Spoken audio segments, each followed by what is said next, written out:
Irmãos, boa noite. Sejam todos bem-vindos a mais um culto de adoração ao nosso Deus. Vamos nos preparar ouvindo as palavras do Salmo 150. A palavra do Senhor diz: Aleluia! Louvai a Deus no seu santuário, louvai-o no firmamento, obra de seu poder. Louvai-o pelos seus poderosos feitos, louvai-o consoante a sua muita grandeza. Louvai-o ao som de trombeta, louvai-o com saltério e com harpa, louvai-o com a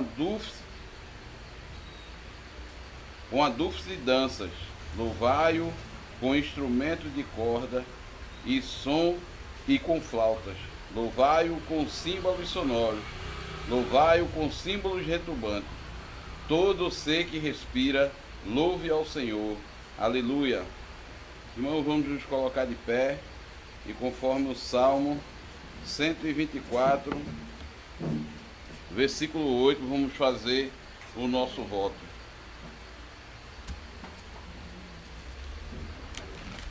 Amada congregação do nosso Senhor Jesus Cristo, onde está o nosso socorro?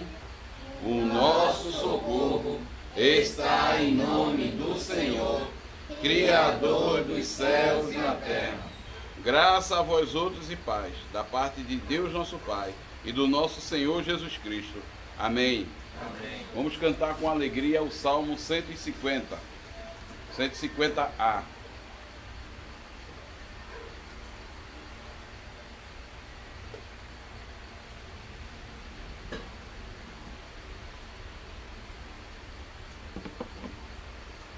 Salmo 150A. Aleluia, Deus louvai, no seu templo adorai, louvai-o nos altos céus, obra do poder de Deus. Adorai-o por seus feitos, poderosos sempre são, em grandeza ficarão. Glória a Deus e muitas honras,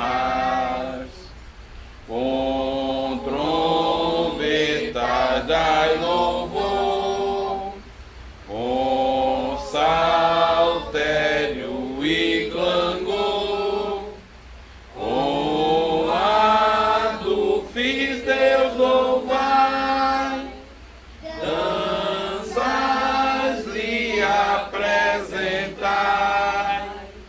usai muitos instrumentos, flautas, címbalos soai, todos que respiram dai ao Senhor seus louvamentos.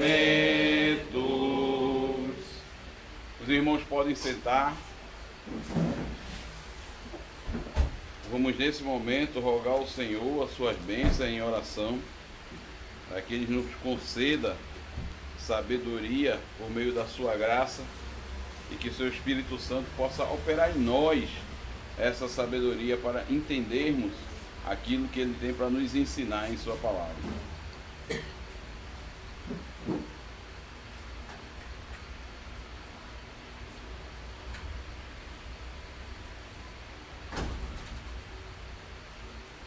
Oremos, irmãos.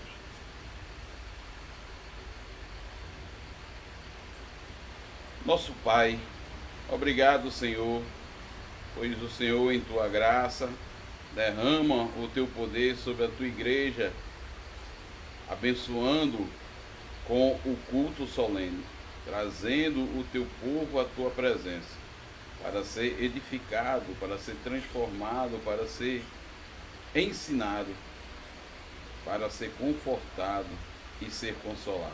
Por isso, ó Pai, nós como os teus servos, teus filhos por adoção, queremos pedir que o Senhor nos ajude. Sê conosco, Pai. Derrama da tua graça e do teu poder, para que possamos ser edificados de uma maneira tremenda. E assim a tua palavra penetre em nossas mentes e no nosso coração, nos ensinando aquilo que o Senhor quer para cada um de nós em nossas vidas. Perdoa, Pai, os nossos muitos pecados. E sei com as nossas igrejas irmãs, que estão espalhadas não só no nosso país, mas mundo afora, pregando o teu santo evangelho, ministrando com poder e autoridade, daquele que criou todas as coisas, mas que também sustém com a mão direita, para a tua glória. Essa é a nossa humilde oração em nome de Cristo. Amém. Irmãos, nós teremos uma pregação nessa noite e a leitura será em Provérbios e o texto será em Eclesiastes. Primeira leitura, capítulo 9 de Provérbios.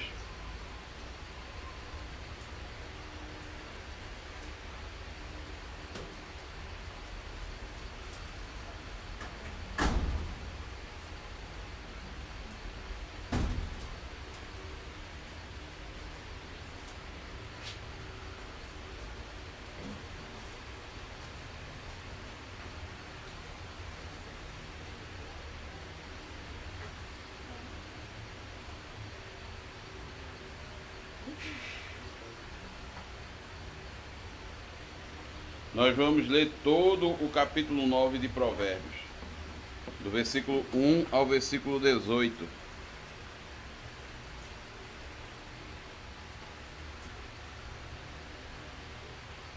Provérbios, capítulo 9, do versículo 1 ao 18, o banquete da sabedoria, assim diz a palavra do Senhor. A sabedoria edificou a sua casa, lavrou as suas 7 colunas, carneou os seus animais, misturou o seu vinho e arrumou a sua mesa. Já deu ordem às suas criadas e assim convida desde as alturas da cidade. Quem é simples, volte-se para aqui. Aos faltos de senso diz: vinde, comei do meu pão e bebei do meu vinho que misturei. Deixai as insensatez e vivei. Andai pelo caminho do entendimento. O que repreende o escarnecedor traz afronta sobre si, e o que censura o perverso a si mesmo se injuria. Não repreendais o escarnecedor, para que te não aborreça. Repreende o sábio, e ele te amará. Dá instrução ao sábio, e ele se fará mais sábio ainda. Ensina ao justo, e ele crescerá em prudência. O temor do Senhor é o princípio da sabedoria, e o conhecimento do santo é prudência.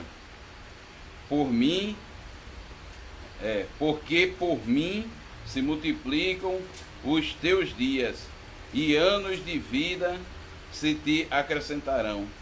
Se és sábio, para ti mesmo és. Se és escarnecedor, tu só o suportarás. A loucura é mulher apaixonada e ignorante, e não sabe coisa alguma. Assenta-se à porta de sua casa, nas alturas da cidade, toma uma cadeira, para dizer aos que passam e seguem direito o seu caminho: quem é simples, volte-se para aqui. E aos faltos de senso diz: as águas roubadas são mais doces, e o pão comido às ocultas é agradável. Eles, porém, não sabem que ali estão os mortos, que os seus convidados estão nas profundezas do inferno. Agora vamos para o nosso texto, próximo livro, Eclesiastes, no capítulo 7, do versículo 14 ao 29.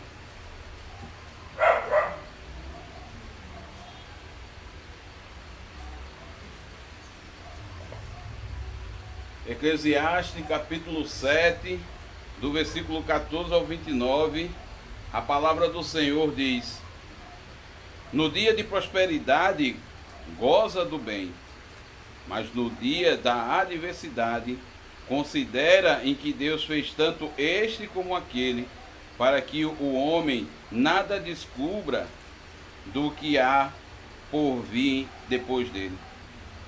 Tudo isto vi nos dias da minha vaidade. Há justo que perece na sua justiça, e há perversos que prolongam os seus dias na sua perversidade.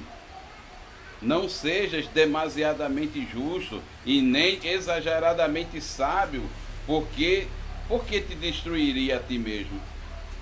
Não seja demasiadamente perverso e nem sejas louco, porque morrerias fora do teu tempo. Bom é que mantenhas isto e também daquilo não retires a mão, pois quem teme a Deus de tudo isto sai ileso.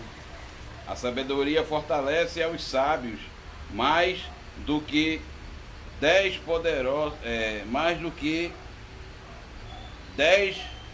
poderosos que haja na cidade. Não há homem justo sobre a terra que faça o bem e que não peque.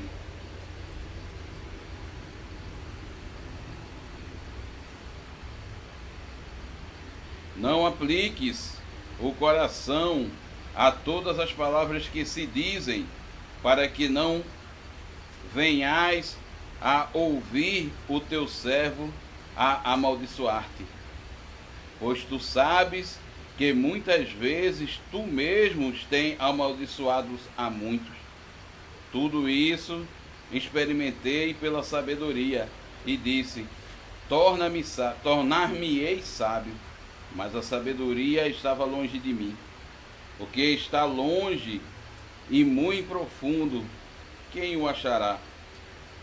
Apliquei-me a conhecer e a investigar, e a buscar a sabedoria e meu juízo de tudo, e a conhecer que a perversidade é insensatez, e a insensatez é loucura. Achei coisa mais amarga do que a morte, a mulher cujo coração são redes e laços, e cujas mãos são grilhões. Quem for bom diante de Deus fugirá dela, mas o pecador virá a ser seu prisioneiro. Eis o que achei, diz o pregador, conferindo uma coisa com outra para a respeito delas formar o meu juízo. Juízo que ainda procuro e não o achei. Entre 1000 homens achei um como esperava, mas entre tantas mulheres não achei nenhuma sequer. Não achei nem sequer uma. Eis o que tão somente achei, que Deus fez o homem reto, mas ele se meteu em muitas astúcias. Até aqui, irmãos.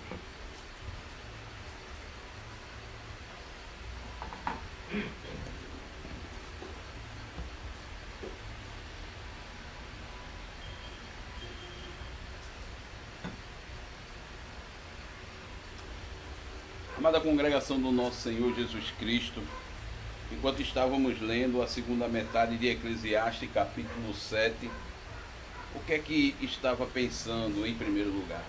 O que é que você estava pensando em primeiro lugar?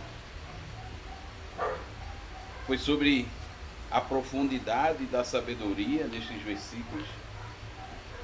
Ou foi na explicação da injustiça aparente que é tão evidente ao nosso redor? Eu acho que enquanto nós lemos esses versículos, a atenção de muitos de nós foi capturada pelas palavras de Salomão, na segunda parte do versículo 28, que diz: entre 1000 homens achei um como esperava, mas entre tantas mulheres não achei nem sequer uma. Felizmente, irmãos, essa tradução é correta. A nossa tradução é correta. E a NVI diz: sim, durante essa minha busca, que ainda não terminou, entre 1000 homens, descobri apenas um que julgo digno, mas entre as mulheres não achei uma sequer. E talvez pensando que esse versículo parece dizer o que os detratores do cristianismo dizem, que cristãos são misóginos. Eles querem oprimir as mulheres. Eles acreditam que as mulheres são inferiores aos homens e leem coisas assim que se proclamam escritura por um homem que tinha 1000 esposas e concubinas. E o seu maior aviso é dirigido contra a mulher cujo coração é armadilhas e redes e cujas mãos são grilhões. Um homem que não conseguiu encontrar uma única mulher reta em todo o seu harém. E isso nos faz querermos olhar ao nosso redor quando nós lemos isso. E na nossa sociedade, que é politicamente correta, para garantir que não haja nenhum convidado presente que possa ouvir aquilo que nós estamos lendo. Então, há declarações em nossos textos que causam dificuldades para os comentadores. E esses versículos é uma das fases problemáticas. Mas há também mais um versículo que poderia ter atraído a sua atenção. É porque parece muito estranho, mas ele é estranho de uma maneira atraente. Não seja demasiadamente justo e nem exageradamente sábio. Por que te destruirias a ti mesmo? Não seja demasiadamente perverso e nem seja louco. Por que morrerias fora do teu tempo? E eu digo essas palavras que parecem atraentes de uma maneira estranha, porque aparentemente Salomão está dizendo que nós podemos relaxar. E não tente muito ser justo, porque você acabará se destruindo. Mas ao mesmo tempo, não seja excessivamente perverso. Então talvez seja um pouco perverso, talvez seja um pouco justo, e tudo ficará bem. Isso parece bom, faz a vida cristã parecer muito mais fácil, não é verdade? Nós precisamos estudar essas passagens, irmãos, e precisamos tentar entender o que Salomão está dizendo nesses versículos. Mas ao mesmo tempo nós precisamos fazer isso com o quadro geral em mente. Qual é o propósito dessa passagem em primeiro lugar? Se nós focarmos no ponto central de Salomão aqui, será mais fácil entender o que ele está dizendo nesses versículos tão controversos e tão difíceis. Então, vamos começar do início dessa passagem. Lá no versículo 14. O que é que Salomão está nos dizendo?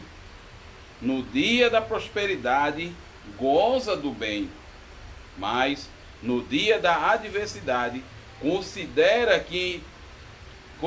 em Deus, em que Deus fez tanto este como aquele, para que o homem nada descubra do que há de vir depois dele. No início do capítulo 7, Salomão falou sobre o paradoxo da vida piedosa, sobre a importância do luto e tristeza e sobre as limitações da sabedoria. E agora ele aborda a questão da providência divina. Pessoas vão experimentar tempos de prosperidade, mas também terão que enfrentar a adversidade.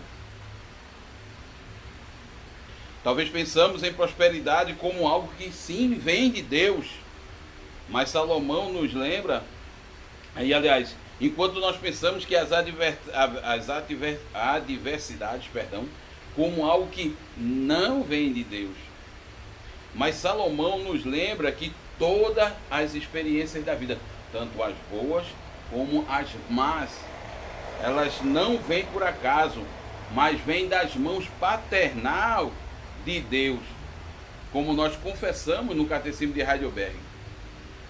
Mas, irmãos, isso nos leva a problemas.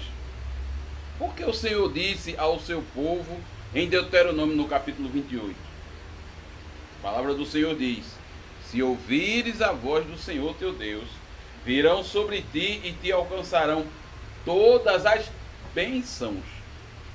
Bendito serás tu na cidade, bendito serás no campo, bendito o fruto do teu ventre, e o fruto da tua terra, e o fruto dos teus animais, e as crias das tuas vacas e das tuas ovelhas. Bendito o teu cesto e a tua amassadeira, bendito serão ao entrares, e bendito ao saíres. Mas no mesmo capítulo, irmãos, Moisés disse ao povo de Deus: se não deres ouvido à voz do Senhor teu Deus, não cuidando em cumprir todos os seus mandamentos e os seus estatutos que hoje te ordeno, então virão todas essas maldições sobre ti e te alcançarão. Maldito serás tu na cidade, maldito serás no campo, maldito o teu cesto e a tua amassadeira, maldito o fruto do teu ventre e o fruto da tua terra, e as crias das tuas vacas e das tuas ovelhas. Maldito serás ao entrares e maldito ao saíres. E tudo isso, irmão, parece maravilhoso, porque realmente é maravilhoso. As bênçãos são prometidas àqueles que obedecem, mas as maldições ameaçam aqueles que desobedecem. E estas são as palavras escritas. Vamos examinar toda a nossa vida debaixo do sol.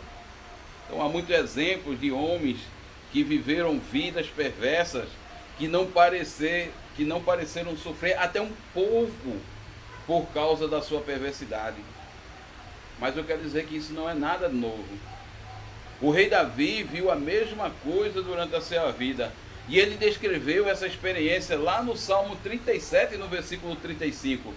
O rei Davi disse: vi um ímpio preponente a expandir-se qual cedro do Líbano.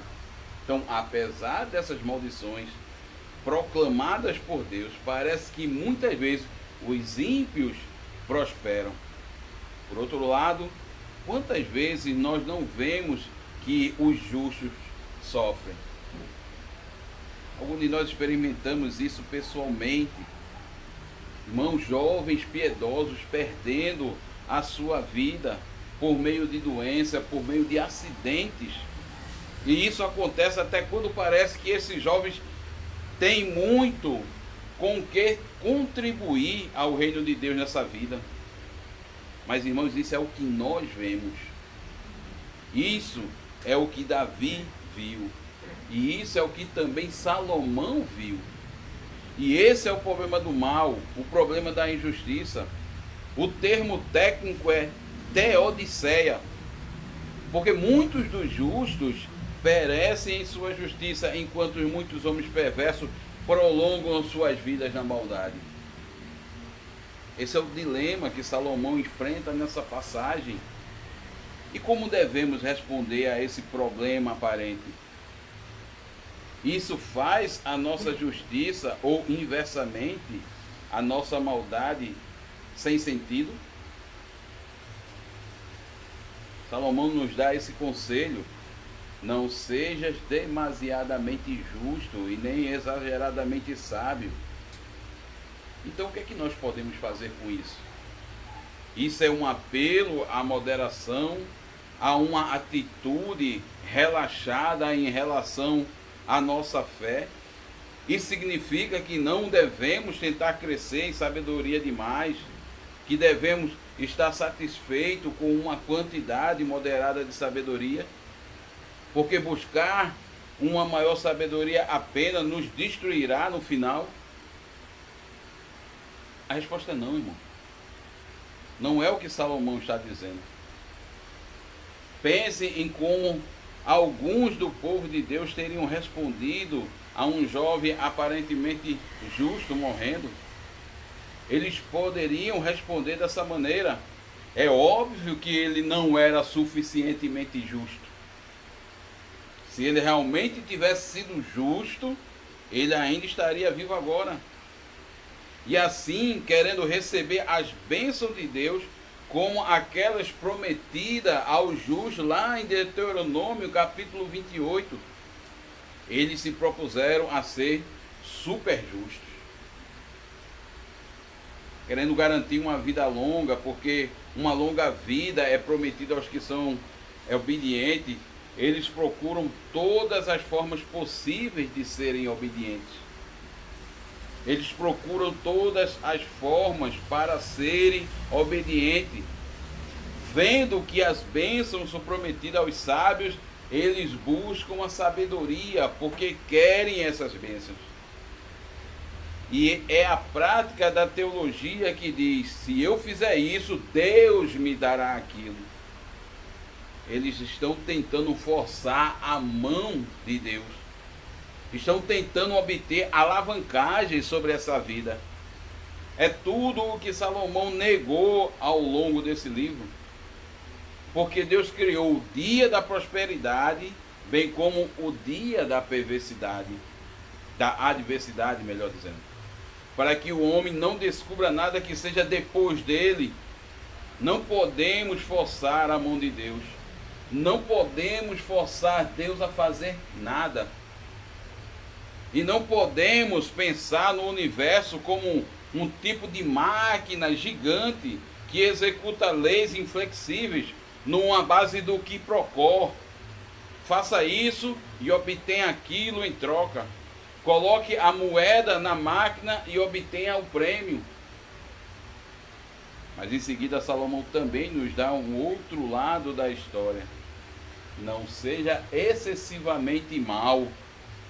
E não seja tolo, porque se você é uma dessas coisas, há grande chance de você morrer antes do tempo. Então não seja demasiadamente perverso. Significa que podemos então ser um pouco perverso? E a resposta é não, claro.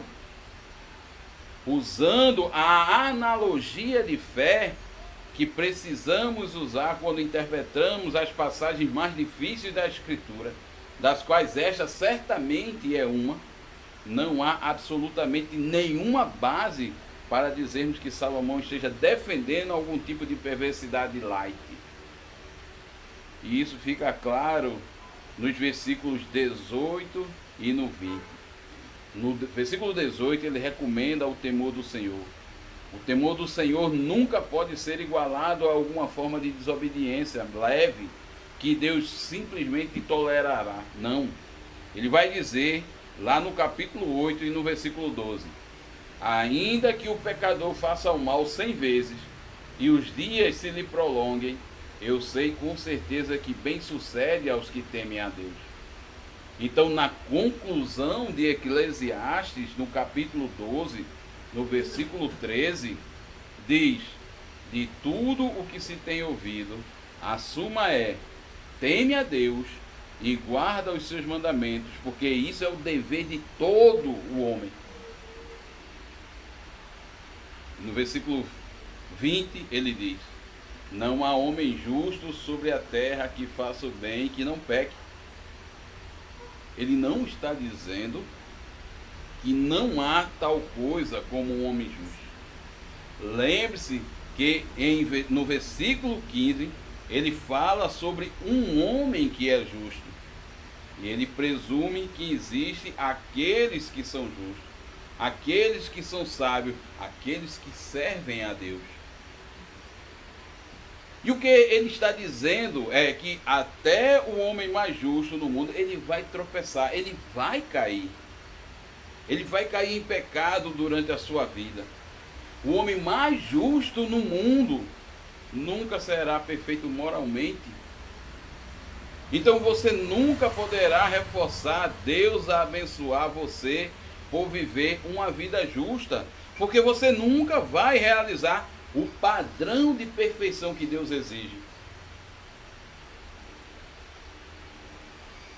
Agora, será que isso significa que você não deve se esforçar para ser justo? Absolutamente não. Mas que você não deve se esforçar para ser super justo, mais santo do que todos os outros, em prol das bênçãos que você pode ganhar. Isso é o que os fariseus estavam fazendo. Eles estavam microgerenciando as suas vidas, quebrando os mandamentos, adicionando a eles, criando um esquema de justiça que eles acreditavam que forçaria a Deus a lhe abençoar. Para que Deus tivesse que resgatar Israel, para que Deus não tenha a escolha senão abençoá-los. Mas, irmãos, em resposta a esses homens que eram excessivamente justos, que eram sábios demais, Jesus disse, lá em Marcos, no capítulo 2, no versículo 17, os sãos não precisam de médicos, e sim os doentes. Não vim para chamar os justos, e sim pecadores. Somos chamados a viver uma vida de temor ao Senhor. Somos chamados a uma vida de sabedoria. E a sabedoria, ela tem os seus benefícios, mesmo como a justiça. Mas o sábio morre, mesmo igual com o tolo. O justo pode sofrer e morrer jovem, enquanto o ímpio, ele sucede, ele cresce. Isso é o jeito do mundo, isso é a vida debaixo do sol. Mas no fim o rei Salomão diz, depois da aprovação de tudo isso, por sabedoria, a única conclusão é isso, conforme uma tradução melhor do versículo 24, que diz: longe está o que já se foi, e profundíssimo, quem o poderá achar? Porque é que jovens piedosos morrem. Deus tinha as razões dele, irmãos, e nós não as sabemos. Porque homens injustos vivem durante muitos anos e recebem todos os prazeres desse mundo. Deus tem as suas razões e ele não as revelou a nós. Então Salomão fala sobre a sua pesquisa científica, a sua pesquisa lógica, a encontrar o que fica no fundamento de todas essas coisas. E foi uma busca muito abrangente. Ele diz lá no versículo 25 que ele aplicou-se a conhecer e a investigar e a buscar a sabedoria e seu juízo de tudo, e a conhecer que a perversidade é insensatez e a insensatez loucura. E no versículo 27 ele disse que ele conferiu uma coisa com a outra, para a respeito delas formaram o seu juízo. Mas no fim das contas, o que ele estava buscando, ele não conseguiu encontrar e nem poderia ser entendido. Isso nos leva ao segundo versículo controverso, que é o 28. Entre 1000 homens achei um como esperava, ele diz. Mas o que é que essa frase realmente significa? Se nós examinarmos da maneira em que Salomão usa aquela palavra achar em Eclesiastes, geralmente ele fala sobre entendimento. E ele não achou o esquema das coisas. Ele não achou um padrão para a vida que forneceria respostas absolutas às suas perguntas. E quanto à raça humana, ele só achou um homem entre 1000. Em outras palavras, ele entendeu que só um homem em 1000. Os caminhos de Deus são misteriosos e a raça humana é misteriosa. 999 homens em 1000. Salomão não conseguiu entender. 999 anos. E quanto às mulheres, ele nem sequer poderia entender uma única mulher. A vida é misteriosa. E a humanidade é caída, irmão. A humanidade é caída e também é misteriosa. E um comentador escreveu certa vez: a compreensão sistemática e abrangente dos homens e mulheres particulares é evasiva e enigmática. O ser humano depravado e caído, não se renderá às suas investigações. O próprio homem caído é vapor ou névoa. Então, no fim, nós temos um mistério. Temos perguntas sem respostas. Buscamos a sabedoria. E a sabedoria é boa, é benefício para a pessoa que tem. Mas a sabedoria pode somente realizar coisas limitadas. E ser justo não garante que a vida será nada mais do que felicidade e alegria. A vida é mistério. Os outros seres humanos são misteriosos a nós. E se isso é verdade, imagine quão misterioso nós somos para eles. Mas a pergunta permanece: mas por quê? Porque boas coisas acontecem a pessoas mais, e quanto mais acontece a boas pessoas. Por que este mundo é tão difícil a entender, ou até impossível de se entender? Eu quero lhe dizer que no fim Salomão diz que a culpa não é de Deus. Deus criou o homem reto e ele, Deus, não é culpável. Mas o homem se meteu em muitas astúcias. Até antes da queda, os seres humanos eram limitados no seu entendimento. Adão e Eva precisavam aprender muito. E eles precisavam crescer de muitas maneiras.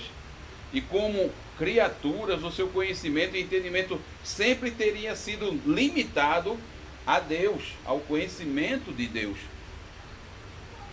Até se eles nunca tivessem caído em pecado, até se as suas mentes, os seus corações, a sua vontade não teriam sido tão danificados como resultado do pecado. Mas agora, com o pecado em cena, a situação é ainda mais difícil de se entender.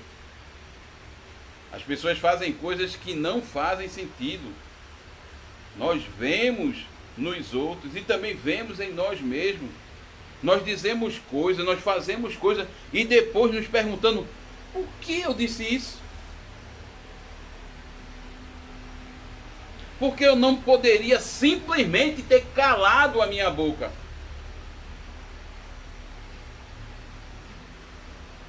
Nós fazemos coisas tolas no calor do momento, ou mesmo até com previsão. E depois nós nos perguntando como poderíamos ter tomado uma decisão tão tola. Como poderíamos ter feito algo tão estúpido. O pecado faz tudo. E torna tudo mais difícil de se entender. Porque como um comentarista escreveu, o pecado é insano. A maldade é morônica e estúpida. Não faz sentido. Às vezes, nas notícias, você vai ouvir um repórter falando sobre um ato de violência sem sentido. Mas isso é pecado. Não faz sentido. Então nós vivemos um mundo que é, de muitas maneiras, um enigma. E no momento em que você acha que finalmente você está entendendo a situação, se lembra de que você está longe da compreensão firme sobre aquela situação. É imprevisível. Você não pode descrever, você não pode fazer um gráfico que explique por que essas coisas acontecem da maneira que elas acontecem. Você não pode fazer uma lista de causas. Não funciona assim a vida. E assim nós somos lembrados novamente. É como Deus está nos dizendo, com cada surpresa, com todo evento inesperado, com cada choque que tomamos, você deve confiar em mim. Tema a Deus, mantenha os seus mandamentos. É o que nós podemos fazer.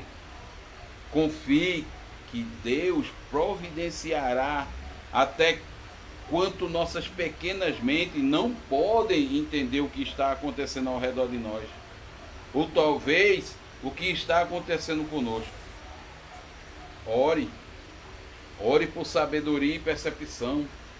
A sabedoria e a visão que providenciam a maior vantagem quando você percebe que não é tudo na vida. Confie no Senhor. Continue buscando a sua força, de modo que você evite a loucura. Ore todos os dias pelo pão de cada dia, sabendo que de dia em dia é Deus quem providenciará. E agradeça a Deus e se alegre, porque no meio de todo o mistério que o mundo não consegue entender, nós ficamos na rocha, firmes, no fundamento de Jesus Cristo. No mundo onde a verdade é difícil de encontrar, é difícil de compreender, nós confiamos naquele que disse sobre si mesmo: eu sou a verdade. No mundo onde a sabedoria tem limites reais, nós temos Cristo Jesus, o qual se nos tornou da parte de Deus sabedoria e justiça e santificação e redenção, como diz 1 Coríntios capítulo 1, versículo 30. Ele é o homem justo. Ele é o homem justo que pereceu por causa da sua justiça. Ele é o homem justo que faz o bem e nunca peca. Entendimento compreensivo do propósito e significado de todos os eventos que acontecem debaixo do sol podem nos iludir ao curso dessa vida. Mas Deus, no seu amor para conosco, fez o quadro geral claro. A vida pode ser mistério. Pessoas podem ser impossíveis de se entender. Mas quando a mensagem do Evangelho, nós temos clareza. A palavra está perto de ti, na tua boca e no teu coração. Isto é, a palavra da fé que pregamos. Se com a tua boca confessares Jesus como Senhor e em teu coração creres que Deus ressuscitou dentre os mortos, serás salvo. Desde o início a humanidade se meteu em muitas astúcias, mas o plano perfeito de Deus trouxe a salvação e ele esclareceu o caminho de salvação.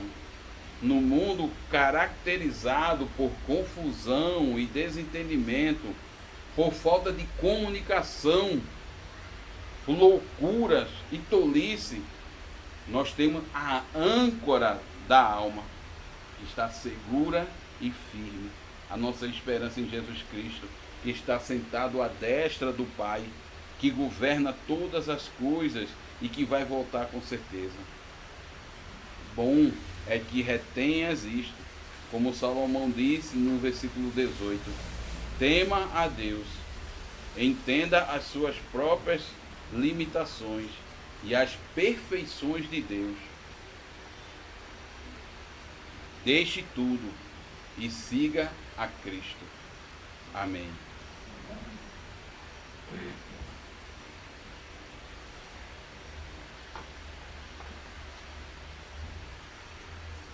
Vamos glorificar o Senhor com o Salmo 115.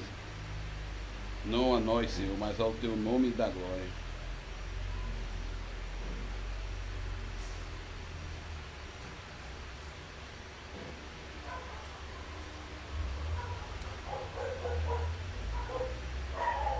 Salmo 115.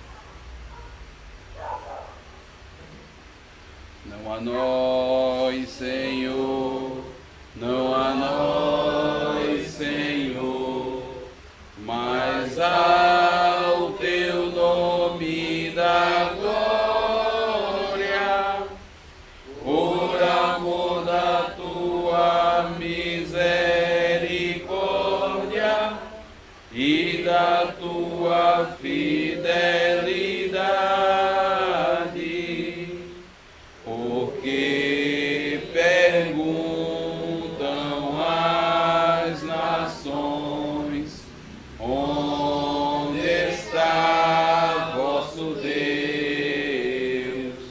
No céu está o nosso Deus, e tudo faz como lhe agrada.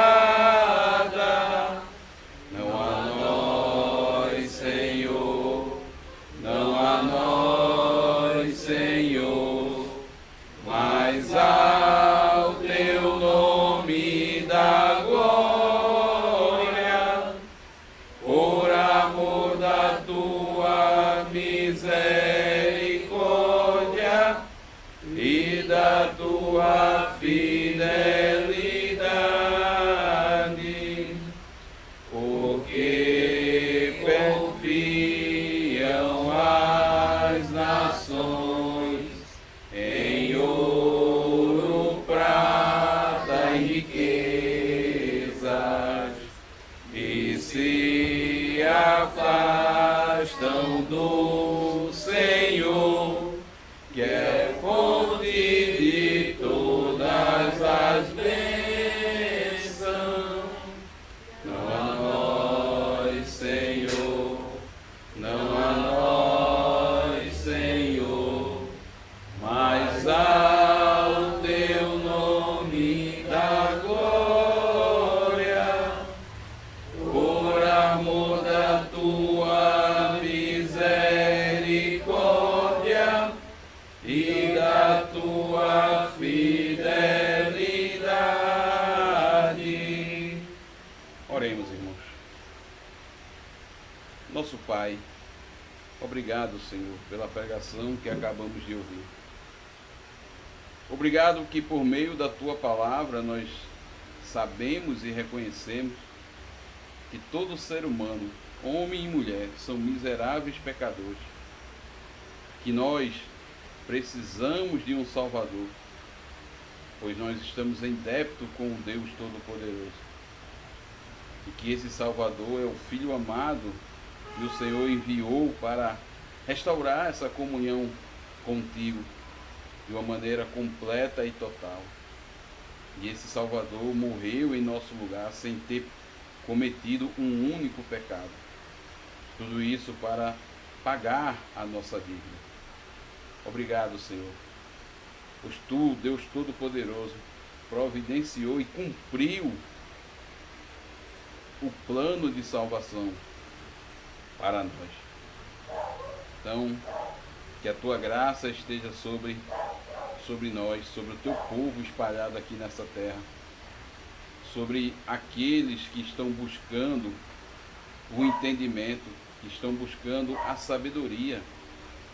E a tua palavra diz que o princípio da sabedoria é temer a ti. Então, Senhor, transforma os nossos corações em corações tementes a ti, em corações voltados para te obedecer e te servir.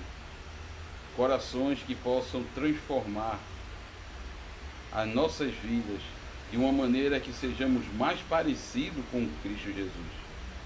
Pois Ele, além de ser o nosso Senhor, é o nosso exemplo. É o ser a quem nós temos que seguir. E tudo isso para a tua glória, no nome de Cristo. Amém. Irmão, chegou o momento de demonstrarmos a nossa gratidão por meio das nossas ofertas.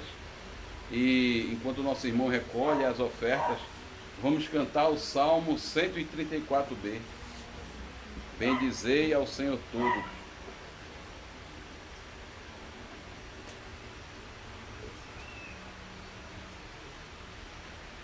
Salmo 134b. Bendizei ao Senhor todos, vós os servos do Senhor, que servis durante a noite em a casa do Senhor. Erguei as mãos no santuário e bendizei vós ao Senhor. De Sião te abençoe o Criador da terra e do céu. Vamos nos colocar de pé, irmãos, e vamos confessar a nossa fé por meio do credo apostólico. Todos aqueles que confiam em nosso Senhor Jesus Cristo, confesse comigo. Creio em Deus Pai Todo-Poderoso, Criador dos céus e da terra, e em Jesus Cristo, seu único Filho, nosso Senhor, que foi concebido pelo Espírito Santo, nasceu da Virgem Maria, padeceu sob Pôncio Pilatos, foi crucificado, morto e sepultado, desceu ao inferno, e no terceiro dia ressurgiu dos mortos, subiu ao céu, e está sentado à direita de Deus Pai Todo-Poderoso, de onde há de vir a julgar os vivos e os mortos. Creio no Espírito Santo, na Santa Igreja Universal de Cristo, a comunhão dos santos, na remissão dos pecados, na ressurreição do corpo e na vida eterna. Amém. Vamos cantar o nosso último hino e em seguida receberemos a bênção do Senhor. Vamos cantar o hino 94, Fortalece a tua igreja.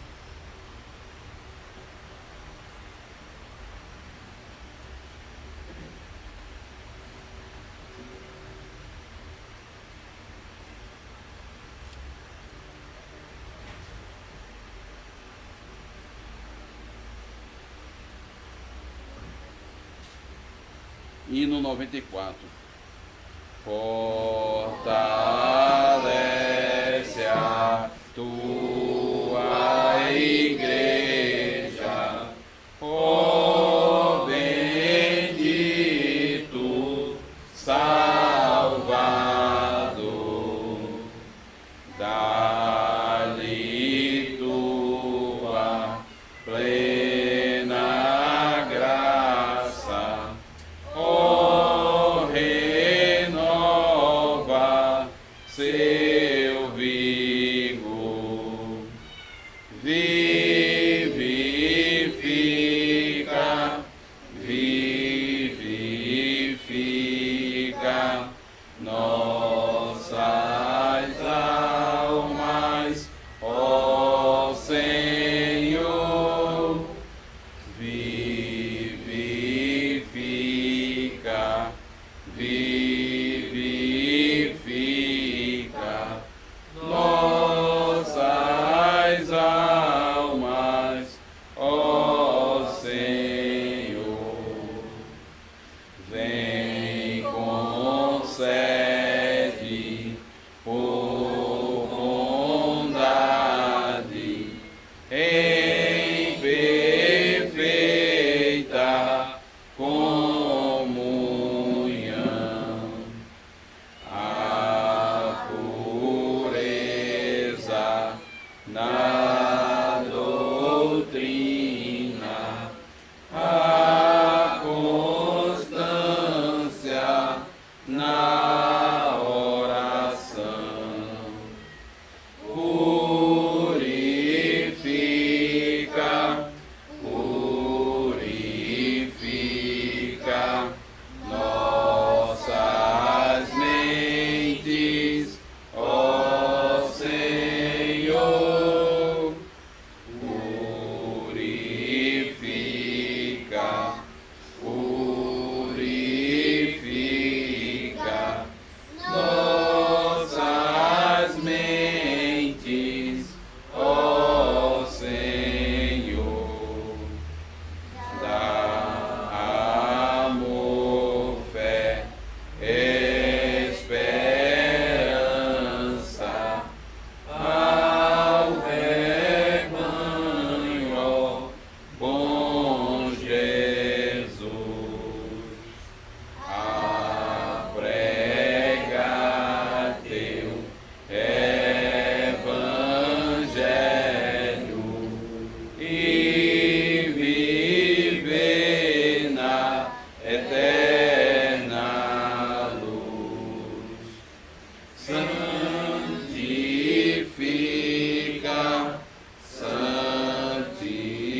Recebam a bênção do Senhor e partam em paz para os vossos lares.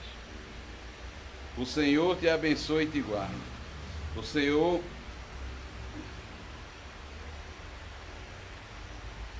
Só um momento.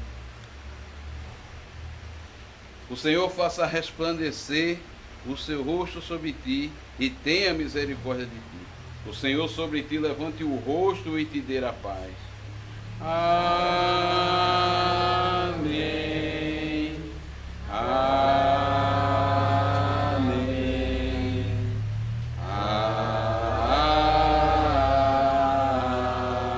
Amém. Os irmãos podem sentar. O sermão foi preparado pelo pastor Jim Whitvin. Quero desejar a todos que estão nos acompanhando pelas redes sociais que tenham uma boa semana e que o Senhor conceda a sua graça a vocês.